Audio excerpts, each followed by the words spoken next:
I was doing yoga and I saw this dude with one of those ribbon dancer pole things. And I was like, what is this guy doing? And he's like, hey, you want to try this? It doesn't matter. You're overthinking. Like the trout's not like, oh, that was beautiful. I'm going for that one. Like, you know, I cannot tell you how many times I have fallen in and then it hurts my ego a little bit because I'm like, oh my gosh, there's witnesses.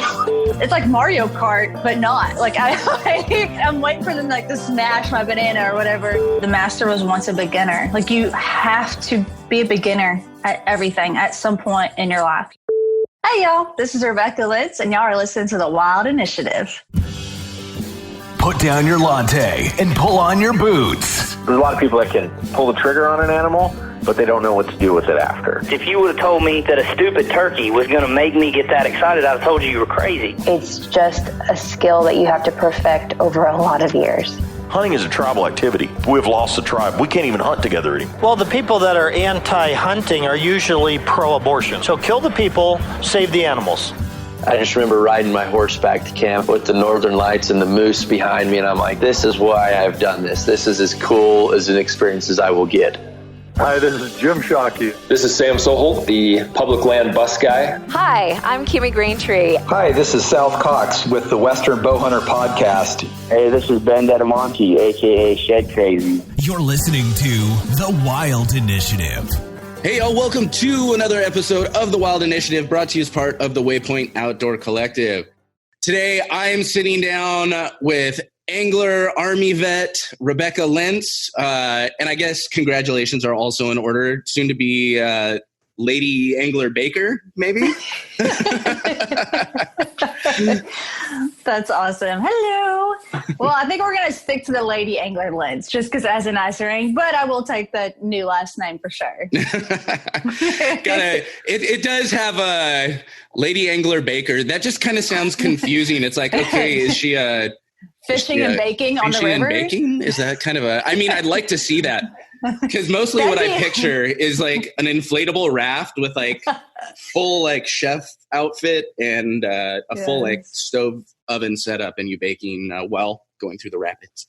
Yeah, but I want the spatula so I can also do like the hibachi chef and be like ting, ting, ting, ting. And, yes. That'd be awesome. That's the idea there. Backcountry fishing and hibachi tours. A very small niche. Very small. It's a very narrow audience for this group, but yeah. I think you can make it work. I got big dreams. Dear Lord. So I would love it just to start out if you could give folks quick introduction of who you are. And generally, like, how did you get your introduction into fly fishing or fishing in general? Well, actually, I'm still a novice. I've only been fishing for a little bit over a year, fly fishing. I have tried fishing, but I have horrible ADHD and I'm stir crazy. Like I'm constantly, I have to be messing with something, moving around, doing something. And for my birthday last year, I asked my now fiance, Joshua, I wanted to drive through the Ozarks. So we're just driving around because we drive around or we go camping, do things like that. And he's like, can we pull over? It was Crooked Creek, and asked if we could pull over so he can try to fish for bass. I was like, yeah, that's whatever. So we get out, he gets all rigged up, and I'm doing my yoga thing because that was more of what I did before fishing. Now fishing's consumed me, fly fishing. But I was doing yoga and I saw this dude like in the river with one of those ribbon dancer pole things. And I was like, what is this guy doing?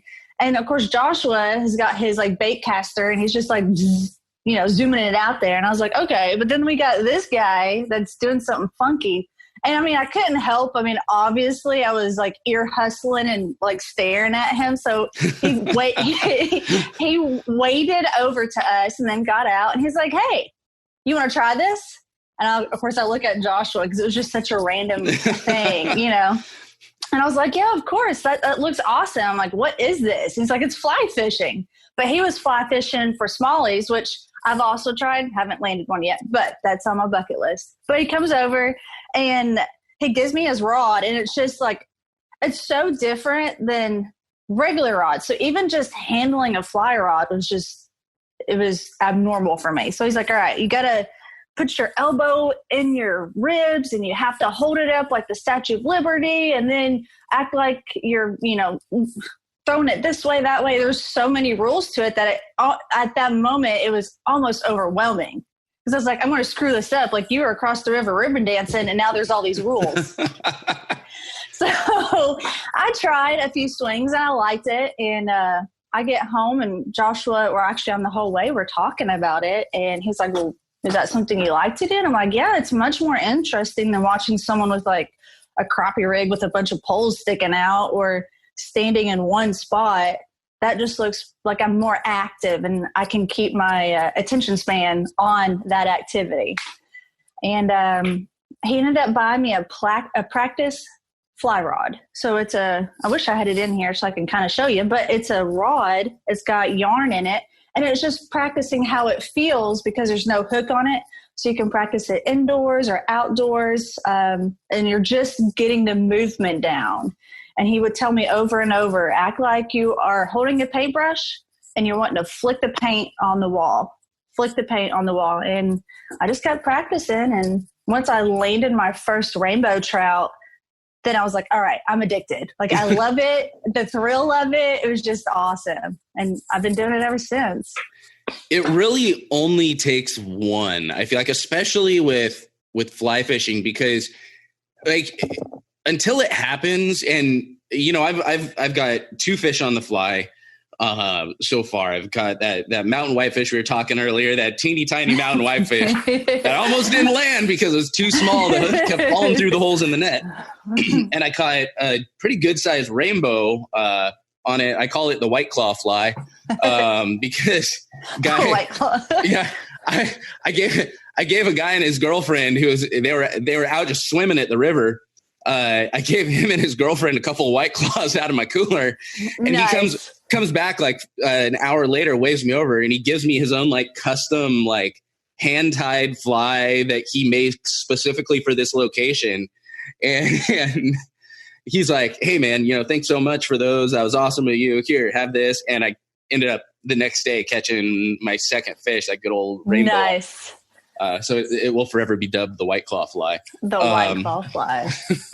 But there's just something different about that fight on a fly rod too, and the action pulling it in, and I don't know. It's so much more intense than anything I ever on a bait caster or spin reel or anything like that. And it's hard to even describe. Like, I don't even know how I'd describe why it's different. I think it's the movement. It's constantly moving. So like, even if you're drifting or swinging, you can either do the indicator or the dry fly, but it just depends on what you're dropping, but you're watching it and then you see it get sucked down. And then for me, it's so hard for me not to miss the hook set. So sometimes I'll just like pull my rod the wrong way and I know what I'm doing. And it's like, no. And then you're trying to like get it right back out there because I think it's because there's multiple fish. It's in a stream. You get to repeat those chances. Unlike a bass, if you miss, like if you're throwing a frog and you miss the blow up, that's it. You're not gonna. I mean, they're ferocious. Like bass are so much different. But with rainbow trout, it is more delicate. But you just have the opportunities. You can wade up and down, and like you said, it's just completely different. I think it's also, there's little to no downtime. I mean, comparatively, yeah, you may get a little downtime. Like if you're on a really long drift or something, you've got a good spot and you can drift it way down. It's moving slow or something like that. But even then you're constantly like on, right? Like there's not, you're focused. And, I talked with a buddy of mine, a handful of episodes back recently about that. Like, it was always like I used to surf, and it's that same thing to where, yeah, it's downtime, but it's this ultra focused, like you can't let your mind wander because the second you do, then you miss that hook set. You miss that, like, and yeah, I've done this. I've ended up with my damn fly in a tree so many times because I get I miss the hook set, but I still go for it. Like, yeah. It's like so close, but not. I can only imagine like somebody watching me. They're like, that dude's like 5 minutes after that fish struck and he's still trying to set that hook. My fly is like 100 yards upstream at this point, like, or behind me in a tree at this point. So I'm like, It's the wall. It's like, oh my God, who's looking? Because it's either I always have the walk of shame and people catch me doing that, like throwing it up in the face, or I fall in. I cannot tell you how many times I have fallen in, and then it hurts my ego a little bit because I'm like, oh my gosh, there's witnesses. I don't care if I got a little wet because it's summer and it's hot, but the witnesses. So far, I've been pretty good. I don't think I've fallen in a handful of times just walking to a spot, but not like fighting a fish or trying to set the hook or anything. But I'll admit, I get way too self-conscious. And so if anybody's fishing the area I'm fishing, unless they've like actively come up to me and been like, hey, like, you look like an idiot. Let me show you a few things. Like, I'll be kind of like, I'm just going to go around this bend where they can't see what I'm doing. I've got the casting thing down pretty well. I feel like, I mean, I can generally get it, but then every so often, I swear my whole brain just shuts down. And I'm like, I have a rod and reel. Woo! Like, what am I doing with this thing? When I'm whipping around. No, that happens though. Like, there's something, like, if I feel any kind of pressure, I am the most confident person. And people tell me all the time, like, Joshua is 6'5".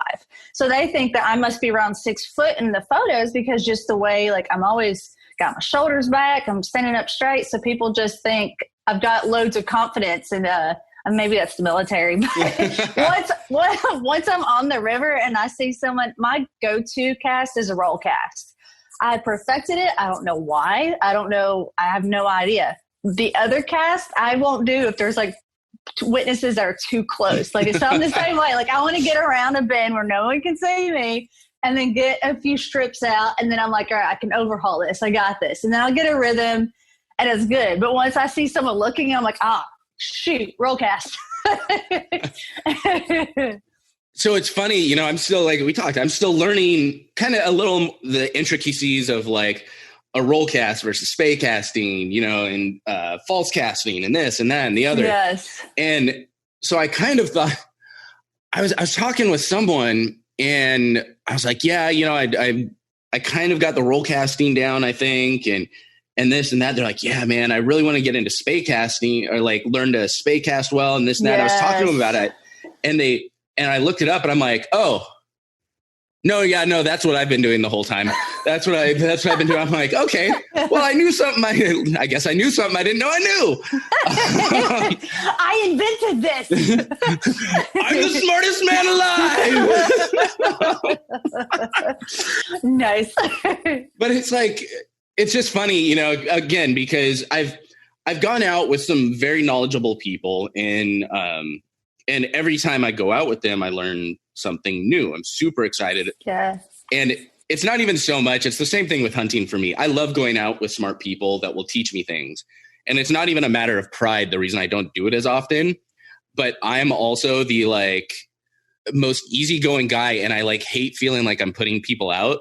So it's so hard for me to be like, hey, can I go fishing with you? Because I don't want to like impose on them. And I know they don't care, but there's this weird part in my head that doesn't like asking that. Well, I think there's also a stigma, and there shouldn't be, just like you gave, you know, guy and girl a white claw. There's a stigma too. It's like, should I intrude or invade? And I think that we should. Like, if that guy never approached me when we were on our trip in the Ozarks, I wouldn't have even been able to touch a fly rod.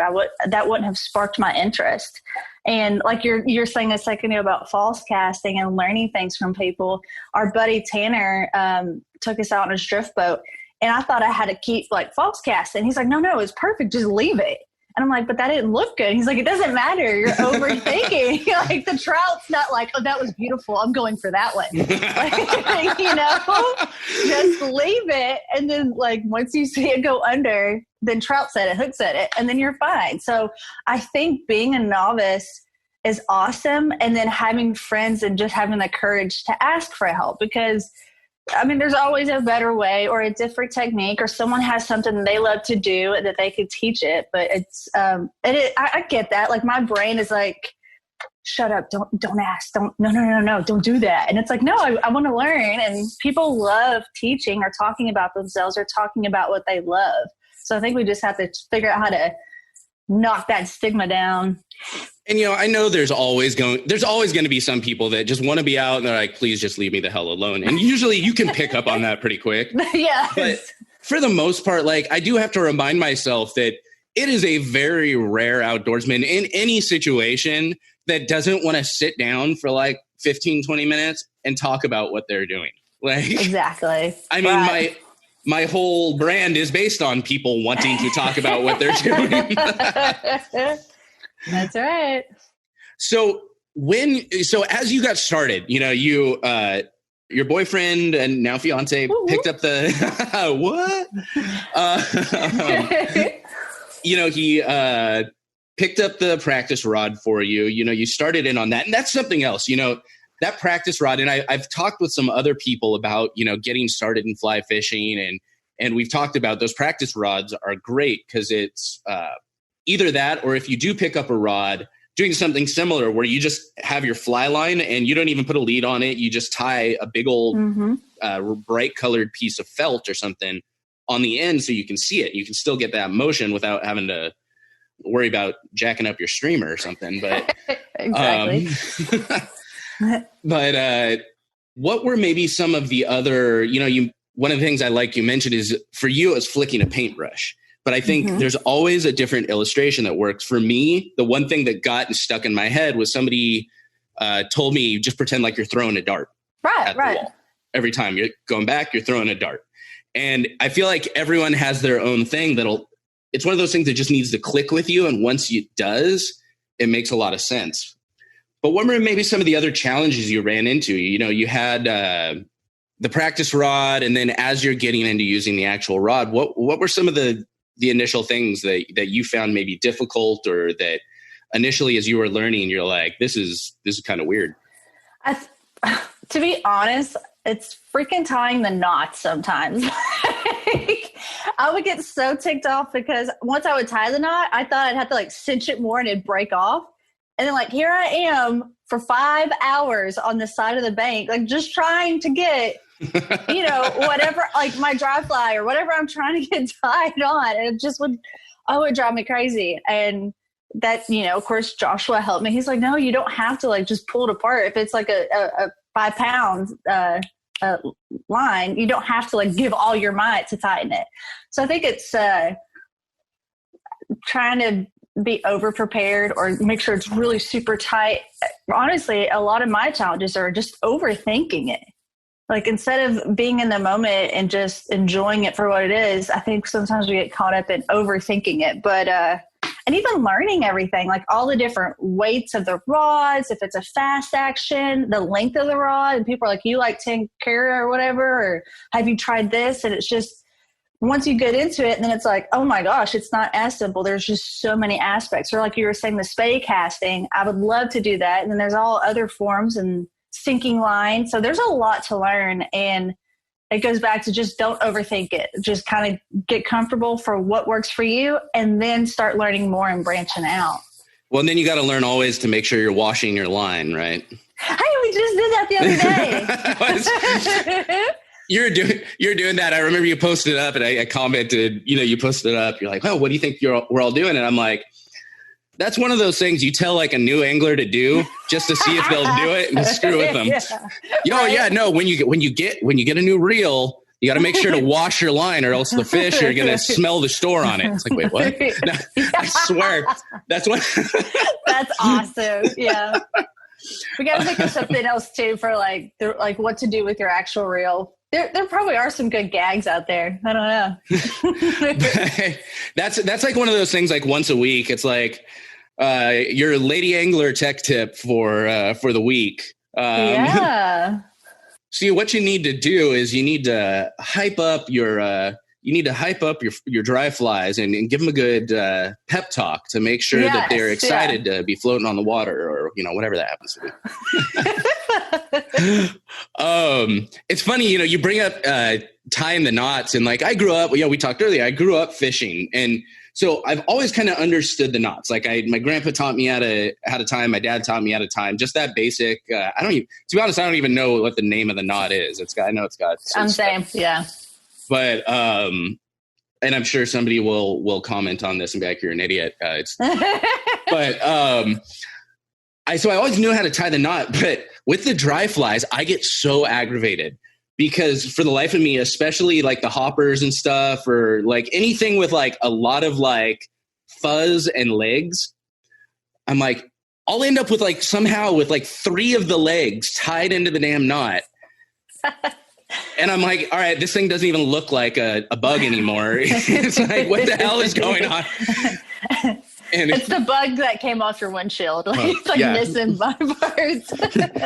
Just scrape them off and throw them on the end of my line. That is my biggest aggravation. I will sit for so long and I'll get the knot, and I get weirdly, so I get probably aggressively conservative with my leaders. To the point where I'm like, I have to get every quarter of an inch I can possibly get out of this leader. And so if I tie it with too much length on the end of the knot, I get really aggravated that I have to cut off that much leader. And it's like not even half an inch that I'm cutting off, but I get so irritated. Because let's face it, I lose a lot of flies. I'm the same way. And then if I drop say I'm dropping a midge or something beneath like a dry fly, I don't know. I can't tell you how many times I've done this. I've cut the wrong line. Instead of cutting, I will cut what I was dropping. And I'm like, what have I done? I'm ruined. I will never financially recover from this. Exactly. I finally told myself, I'm like, all right, I just really need to sack up and start buying leaders in bulk. And it's so true.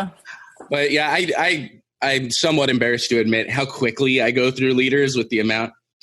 Okay. So speaking of that, here's something, and I would love your opinion on this. And this is something I struggle with. So I go to maybe a new spot, or I'm fishing a certain spot. I'm looking at, okay, this looks great. There's levels changing. The water looks exactly like what it should look like for me to catch some fish. So I'm fishing it and nothing's happening. And I'm sitting there, I'm like, all right, I got this whole section of the river and I can hike up and down it. There's lots of good fishing on it. Do I hike up and down using this same fly, or do I switch flies, stay at this spot, and then go to the next spot? I never know what to do in that situation. Like, do I sit and swap out a bunch of flies in the same spot? Do I check other spots in the river? Like, what's your go-to on that? So it's difficult because I do both. Now, if it's if I know the river's flowing and I can see the little riffles and I know there's an eddy or a drop off or something where I know that there's a pool and there'll be trout there, it's just the timing of it. I have to change my presentation. Maybe make sure I'm mending my line so I don't have like a bunch of crap just floating in there. Like, well, obviously I'm not going to bite that. And I also I posted a photo a while back on my Instagram where I was flipping over a rock and people were like, what, you actually do that? I'm like, yeah. So I know like if there's more bugs or midges, or I'll look on the top water, if there's a top water bite, if they're hopping around, or if there's a hatch going on, just to be cognitive of what they want, because essentially they're eating something. Like they're in there eating something. So yes, I would change it up. And then if that didn't work, my ADHD, I'm like, okay, something inside of me, I have to catch a fish. So obviously that's what I'm here for. So I'll move downstream or whatever it may be and just try another spot. So you'll typically swap flies once or twice though before moving on to a new spot, you think? I would say like once because I hate taking up time tying my fly. Now I know there might be people, I'll probably get some slack for that, and eventually I'll get better. But I'm just too, that whole ADHD and compulsiveness, like I have to go down. There's something better. So I don't want to waste time right there. If I already know it's something that should be what they want to be biting on, or if it's a hatch or something, then I'm like, no, this isn't the spot, and I'll move down. But yeah, I'd say at least once, maybe twice. Well, you know, and it's funny because I feel the same way a lot of the times. Like if I'm not actively fishing, I feel like I'm wasting time. Right. And I'm like, dear Lord, I'm fishing from sunup to sundown. Like I can spend like the 5 or 6 minutes it takes me to swap out a fly or to, dear Lord, like honestly, let's look at the big picture here, Sam. Like, right? But then I'm afraid, like if I go to the bank and like somebody might come and get my spot. Like there's just, I don't know, the way my mind works. And then I can't, if I'm not there, I can't see them flash. So there might be one that would have flashed, but if I'm on the bank, I'm not going to, my mind, ooh, yes. Well, there's that, or like, it's always guaranteed. And that's the one time, you go back to the bank, or even you just take a moment, you pull in your line, you're checking something, you're just doing anything but casting. And then you see them start striking, like, or you see that really big one just hit a big old drake or something on top of the on top of the water. You're like, son of a, that was mine. Should have been mine. That was my PB. I know it. That was the only fish in this entire river, and I just missed it. Breaks rod over knee. All right, I guess I got to go back to the truck now and get the other rod. So what are maybe some of the other challenges or some of the other initial things you learned as you were just initially getting into this? Kind of maybe some of the important stuff for somebody just getting into fly fishing to consider as they're getting their start. The biggest thing is handling the fish.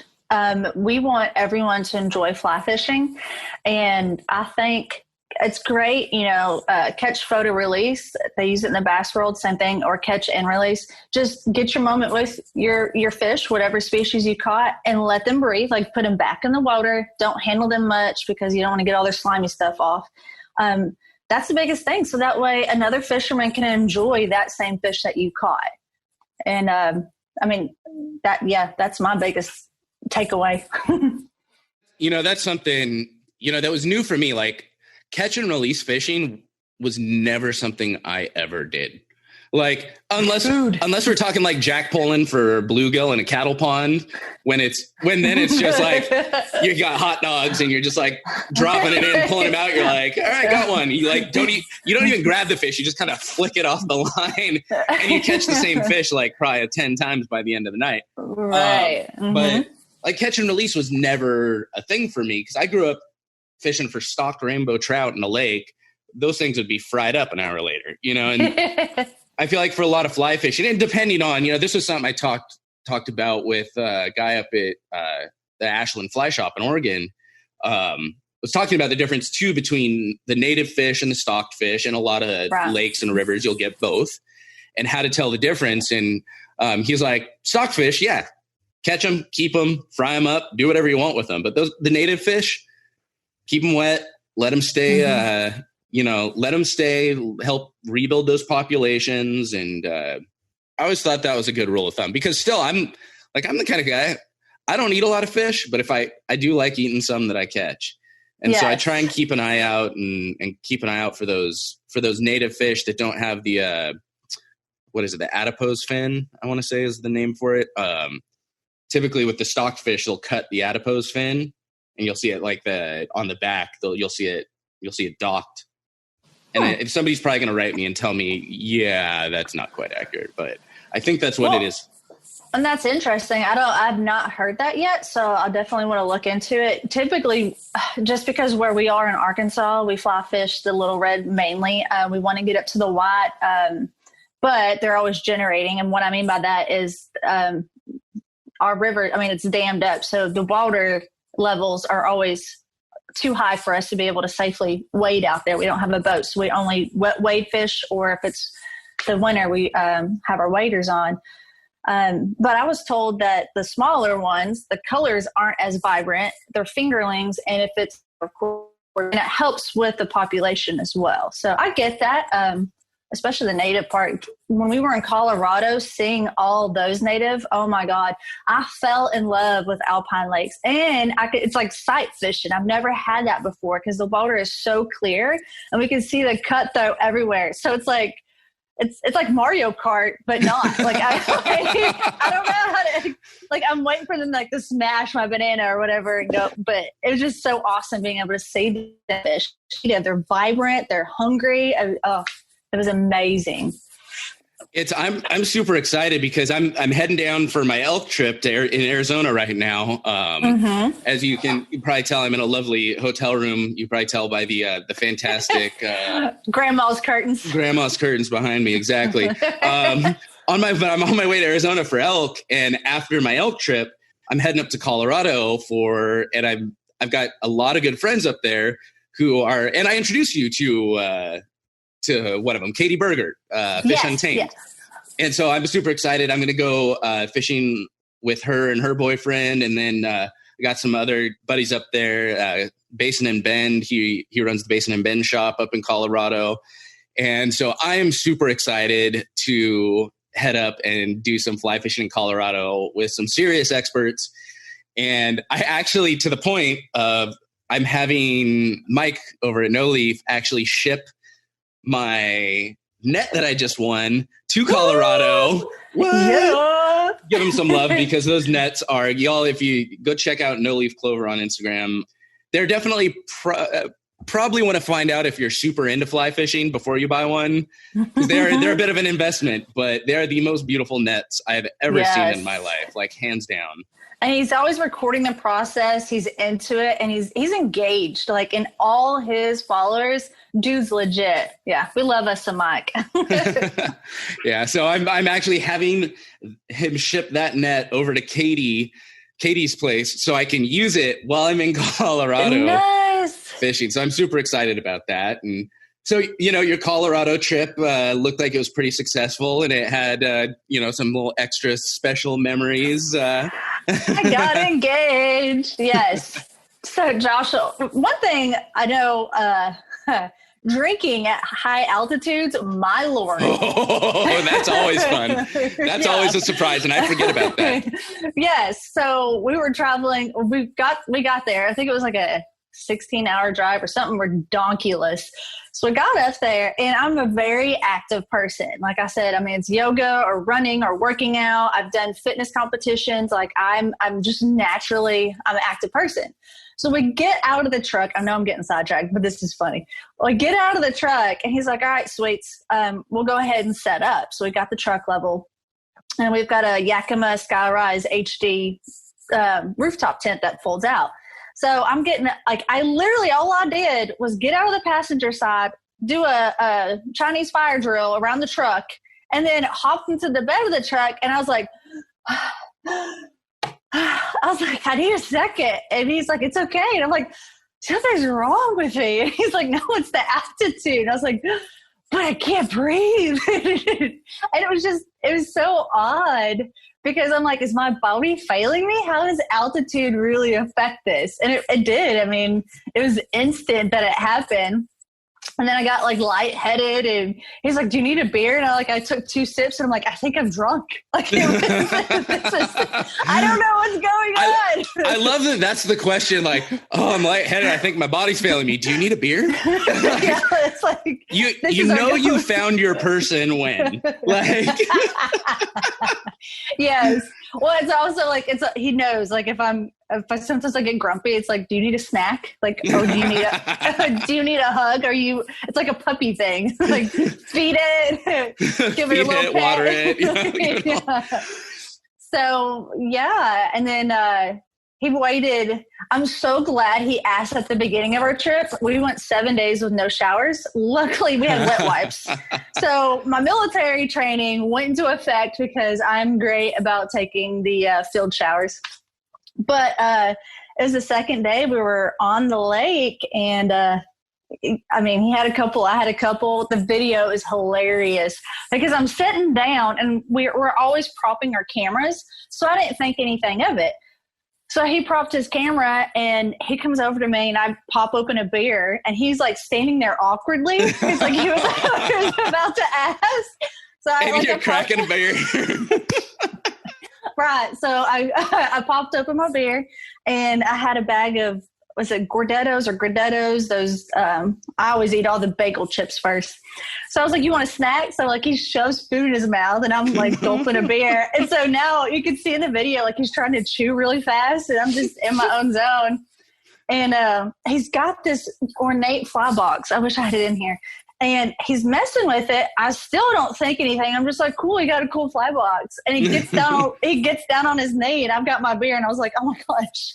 So I gotta put my beer down and and he was so nervous. One of our dear friends, Stephanie, was like, you need to have 5 parts to your speech of asking her to marry you. And he goes, well, will you marry me? And later on we teased because it was 5 words, 5 parts of his speech. And I'm excited. I'm crying. We can't figure out what, like, if he was supposed to put the ring on my finger or if I'm supposed to. Obviously, we're new at this. And and so, like, a little awkward moment goes by, and he's like, so was that a yes? And I was like, oh, my gosh, I'm so sorry. Yes. Like, I forgot to say yes. But it was perfect. Yeah.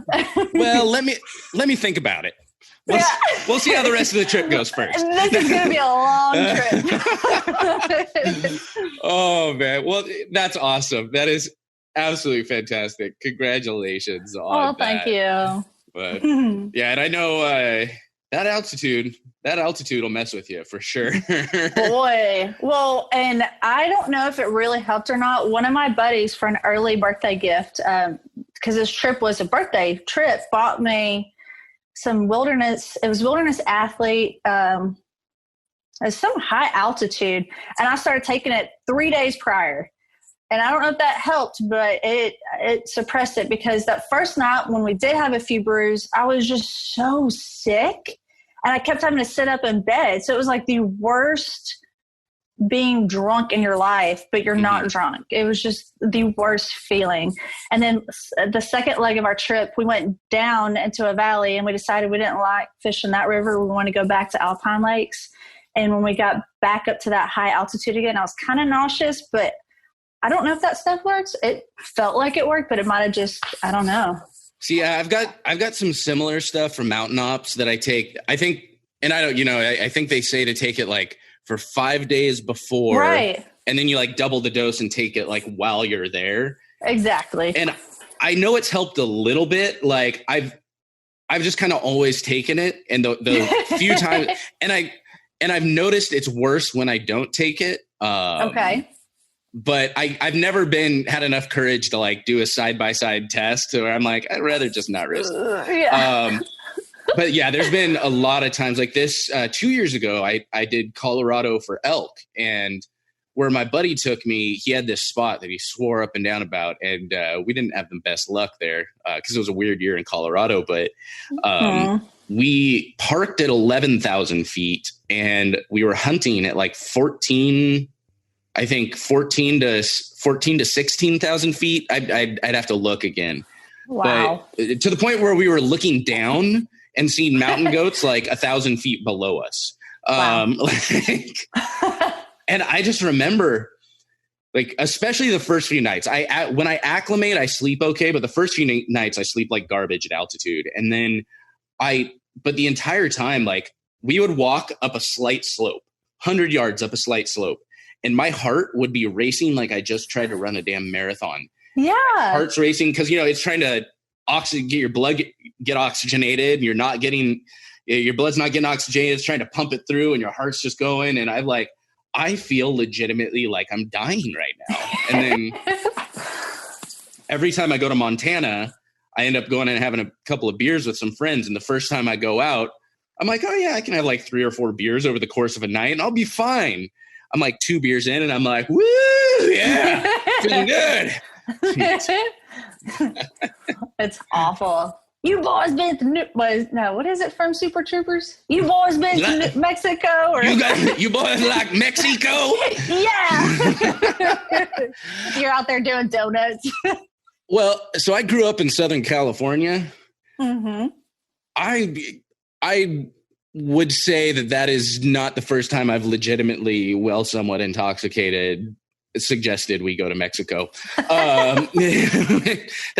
Those are some completely different stories. That was back when you could just like cruise down to Mexico on a whim and anyway. Right.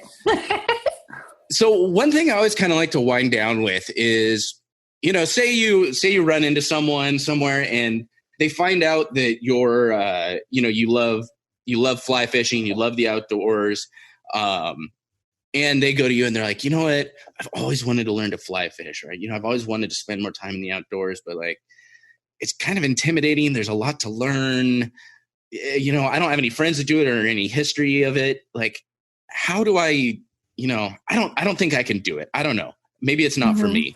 What words of encouragement or like advice would you give someone in that situation?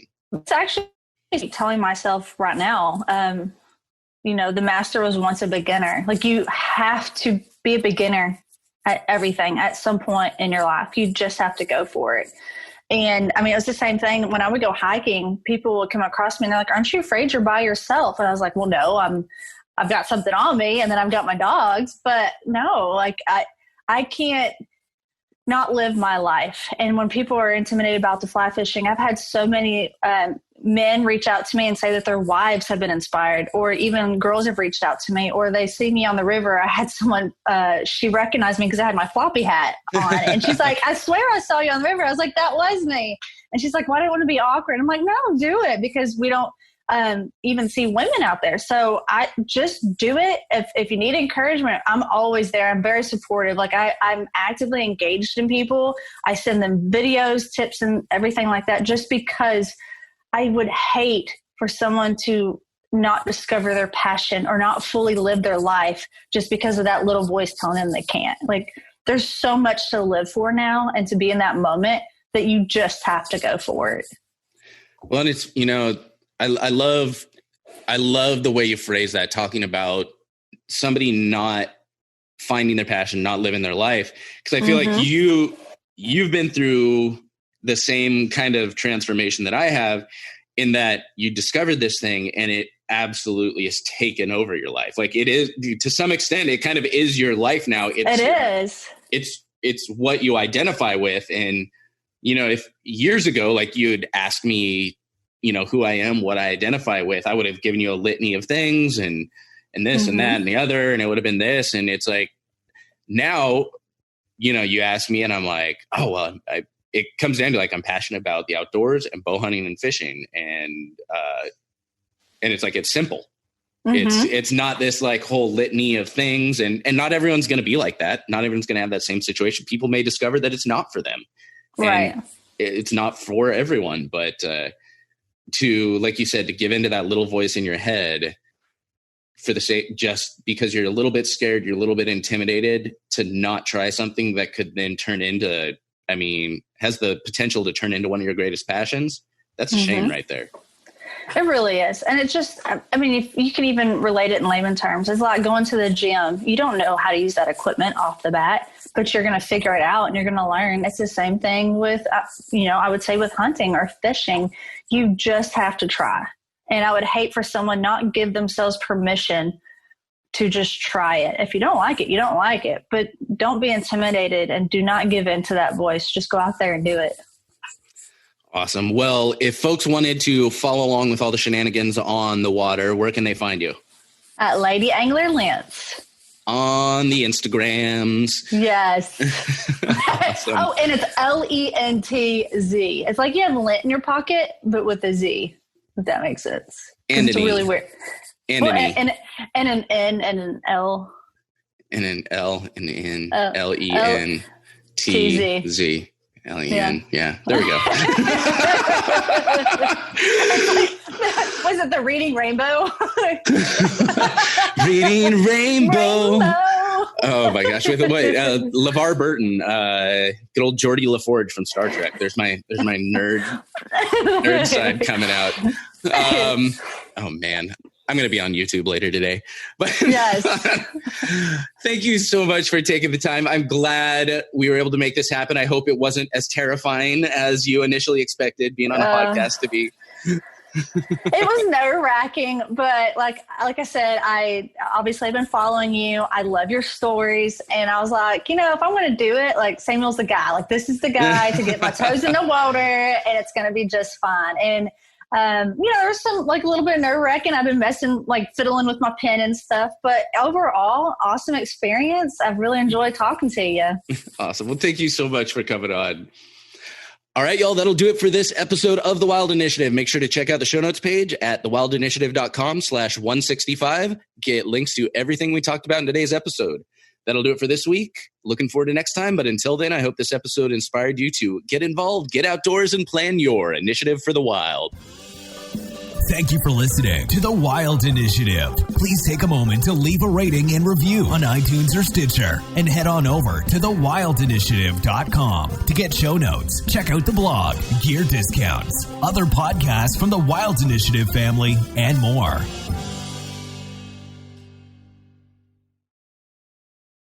So I am going to... It says leave meeting. No, I'm kidding. Panic! I have a bad internet connection. I need something crunchy. Chip back. I can see you making the noise.